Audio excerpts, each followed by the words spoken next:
What's up, guys? All good things must come to an end. Even though we all saw it coming, it still hit us pretty hard when Rob Gronkowski announced his retirement. And so, just like that, the greatest tight end in NFL history retired just 9 years after his professional career began. Gronk is going out with one of the most impressive resumes you'll ever see for an offensive player. 5 Pro Bowl selections, 3 Super Bowls, 521 receptions, 7,861 yards, and 79 touchdowns. It's quite a career. We can only wonder how much better he could have been if his body didn't constantly betray him. But hey, Gronkowski did more than enough to do 2 things. Number 1, lock down a spot in the Pro Football Hall of Fame, and number 2, cement his case as the greatest tight end of all time. With all due respect to the likes of Antonio Gates, Shannon Sharpe, and of course Tony Gonzalez, Gronkowski truly put himself in a class above the rest. It's not all about stats, but rather how he completely took over the game. We simply won't see another offensive weapon dominate like him again. With that, it's time for us to put the debate away while we can. I'm Jason Biondo, and today we present our argument for why Gronk is the greatest tight end to ever play football. And don't forget to leave your video ideas down in the comments below. We're looking and we'll give you a shout out in the video if we use it. Don't forget to subscribe to TPS and put on your notifications because we post videos every single day. Every day's a new video, so subscribe, go do it. Smash the button. Alright, overview. First, we need to explore the career of Gronkowski from start to finish, pointing out the big moments that gave birth to the legend of number 87. Gronkowski was actually one of the top-ranked prospects heading into the 2010 NFL Draft, but he required back surgery and missed his final season at Arizona. That scared teams away from taking Gronkowski, who probably should have been an early to mid-first round pick. So in typical Bill Belichick fashion, the Patriots head coach plucked Gronk when nobody else would with the 42nd pick. And in typical Patriots fashion, they made every team pay for it. Gronkowski made some big plays in his rookie season, finishing with 42 receptions for 546 yards and 10 touchdowns. His breakout game took place in a Sunday night road contest against the Pittsburgh Steelers, where Gronk recorded 3 touchdown passes. But 2010 was nothing more than a warm-up for the legendary career of Rob Gronkowski. Once the 2011 season rolled around, Gronkowski was ready to take his game to a never-before-seen level. Gronkowski got better with each passing game in 2011, and when all was said and done, he finished with 17 touchdown receptions and 1,327 receiving yards. Both were single-season records for a tight end. However, George Kittle of the San Francisco 49ers broke that record in 2018 with 1,377. Unfortunately and unbelievably, his sophomore season also marked the final time where Gronkowski would actually suit up for all 16 games. But did that slow him down? Of course not. Gronkowski was limited to 11 games in 2012, though he still managed to finish with 11 touchdown receptions. Gronk broke his left forearm during a game against the Indianapolis Colts, forcing him to miss significant time. And in their first playoff game against the Houston Texans, Gronk dove for a ball and landed on the same forearm. That caused him to miss the rest of the season, and the Patriots would lose to the Baltimore Ravens in the AFC Championship game. And boy, they sure could have used him for that big matchup. And unfortunately, Gronkowski would miss most of the 2013 season as well. He missed the first 6 games recovering from the same left forearm that was broken and needed surgery. Gronkowski played in 7 contests, but tore his ACL in Week 14 against the Cleveland Browns. For a second straight year, a serious injury ended his season. Thankfully, Gronk was healthy for all but 1 game in 2014. He had 1,124 receiving yards and 12 touchdowns. He was a huge weapon for the Patriots in the playoffs, finishing with 16 catches for 204 yards and 3 touchdowns. That propelled the Patriots to a thrilling Super Bowl 49 championship over the Seattle Seahawks. They should have ran it, but they didn't. 2015 was business as usual for Gronkowski. He finished with 72 receptions for 1,176 yards and 11 touchdowns. The Patriots made it to the AFC Championship game against the Denver Broncos. Gronk was the only Patriot to show up for that game, and despite his heroics in the waning moments, the Pats fell just short by a final score of 20-18.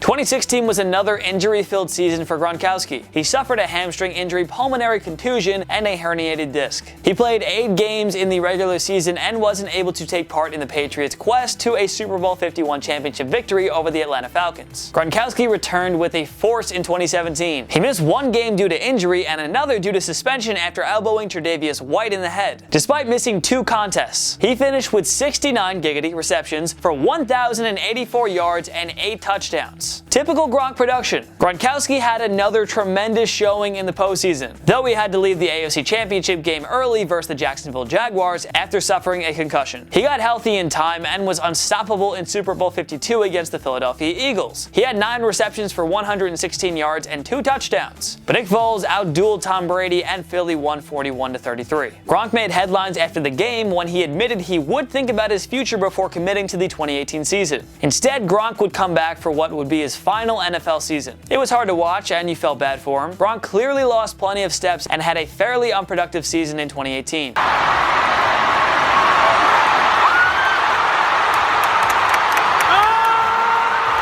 In 13 games, he had 47 receptions for 682 yards and just 3 touchdowns. Gronk wasn't too impactful during the postseason, but he did have some clutch grabs in the AFC Championship game against the Kansas City Chiefs. New England won in overtime and made it to their 3rd straight Super Bowl. Again, business as usual. For much of Super Bowl 53 against the Los Angeles Rams, Gronk was quite unproductive until the 4th quarter. In the final minutes of the game, he made some huge catches and helped set up Sony Mitchell's game-winning touchdown with this slick grab. The stat line in his final game: 6 catches, 87 yards. Good enough to help the Patriots win their 6th Super Bowl and championship number 3 for Gronkowski. Nearly 2 months after his final game, Gronkowski finally decided he'd had enough. He took to Instagram and announced his retirement in an extremely emotional post. Stats don't lie. We pointed out Gronkowski's incredible stats and all the career highlights. But obviously you can't only factor in team accomplishments like Super Bowls when it comes to debating the GOAT. What put Gronkowski above every other tight end to ever play the game? It wasn't all about Gronk the receiver. Gronk the blocker was also virtually unstoppable as well. He used that massive 6'6", 268-pound frame to annihilate pass rushers and run stoppers. Consider all these amazing statistics from Pro Football Focus. According to Pro Football Reference, Gronkowski sits 30th all-time in career receiving yards per game at 68.4. The next closest tight end is Travis Kelce of the Kansas City Chiefs at 6.58. For what it's worth, Gates averaged 50.2 per contest, Gonzalez 56, and Sharpe 49.3. And in Week 3 of the 2017 season, Gronkowski became the 5th fastest player in NFL history to record 70 touchdown receptions. It only took Gronk 91 games. Only Randy Moss, Don Hudson, Lance Allworth, and Jerry Rice reached that mark faster. None of those 4 guys were tight ends. So yeah. Gonzalez finished well ahead of Gronkowski in career receptions with 1,325 in 270 game appearances. Gronkowski finished with 521 in 115 games. Gonzalez also recorded 15,127 career receiving yards. Gronk 7,861. So in more 155 games, Gonzalez finished with 7,266 more yards and 804 more receptions. Give him credit for staying remarkably durable. TG only missed 2 games in his 17-year career. Just imagine if Gronk played as long as Gonzalez. Again, number 87 played less than half as many games as Tony G. Gates ranks 1st all-time among tight ends with 116 career touchdowns. But through the 2018 season, Gates had played 236 NFL games. Way more than Gronkowski. 37 more touchdown receptions in 121 more games? Gronkowski definitely would have passed Gates if he played as many games. And finally, allow us to leave you with this final stat. Gronkowski, 15.1 yards per reception. Gonzalez, 11.4 yards per reception. Gates, 12.4 yards per reception. Case closed. Gronkowski was actually the better player statistically speaking. He put up better stats per game. Don't focus on career totals. Gronk played a much more physical game. His body took quite the beating, causing him to miss many games and eventually forcing him to early retirement. But so what? Remember what Pro Football Focus said? Yep, Gronkowski is the GOAT of tight ends, statistically speaking. Captain Clutch. So Michael Jordan is called the GOAT of basketball, and Tom Brady the GOAT of the NFL. Why? Not just because of the individual accomplishments and championship rings, but also because of how they always delivered in the clutch. Brady gets more of the credit, but let's remember to give Gronk his fair share of credit as well. In only 16 career playoff games, Gronk had 81 receptions for 1,163 yards and 12 touchdowns. And again, this is taking into consideration the fact that he had to leave the 2011 and 2015 AFC Championship games early due to injury, and as well as the aforementioned 2012 playoff game against the Houston Texans. Gronk is 8th all-time in playoff receptions, 9th in playoff receiving yards, and in a tie for 2nd alongside John Stallworth in playoff TD receptions with 12. Only Jerry Rice has more with 22. You see? No tight end did it in big situations like Gronkowski. Think of Super Bowl 49 against the Seahawks, when he torched the NFL's best defense for 6 receptions, 68 yards, and 1 crucial touchdown. Before that, he destroyed the Baltimore Ravens secondary for 7 receptions, 108 yards, and a touchdown. Kinda ridiculous as he helped them rally back from a pair of 14-point deficits. Just what you'd expect from Gronk.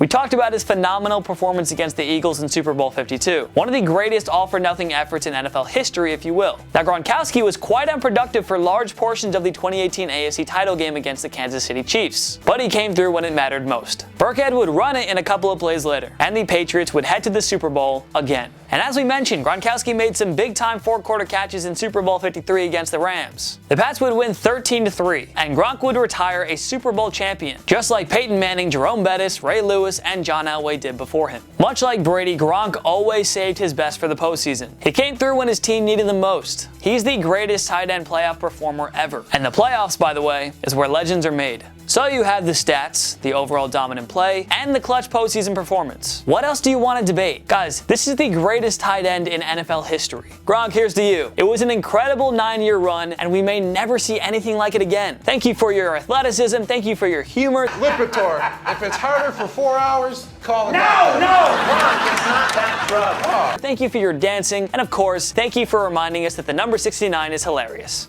Giggity. Do you think Gronk is the greatest tight end ever? Join us in the comment section below. Make sure to follow myself and Total Pro Sports on social media. We post great content all the time. Follow us on Instagram, follow TPS on Twitter, subscribe to my YouTube channel. I post videos every single week and they're really funny. So if you want more of me, then you should go there and subscribe. At least go check it out. And make sure to subscribe to TPS because we post videos every single day. Every day's a new video. And it's sports content, so why wouldn't you want that? Subscribe. Make sure to like this video. It takes one click right down there. Boom. Smash that like button. Smash it. I love saying that. Smash it. Smash the like button. Of course, thank you so much for watching. I'm Jason Biondo, and I'll see you next time. My knee.